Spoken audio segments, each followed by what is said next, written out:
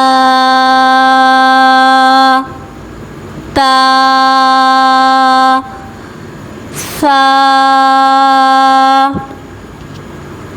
جزاکم اللہ خیرا کثیرا.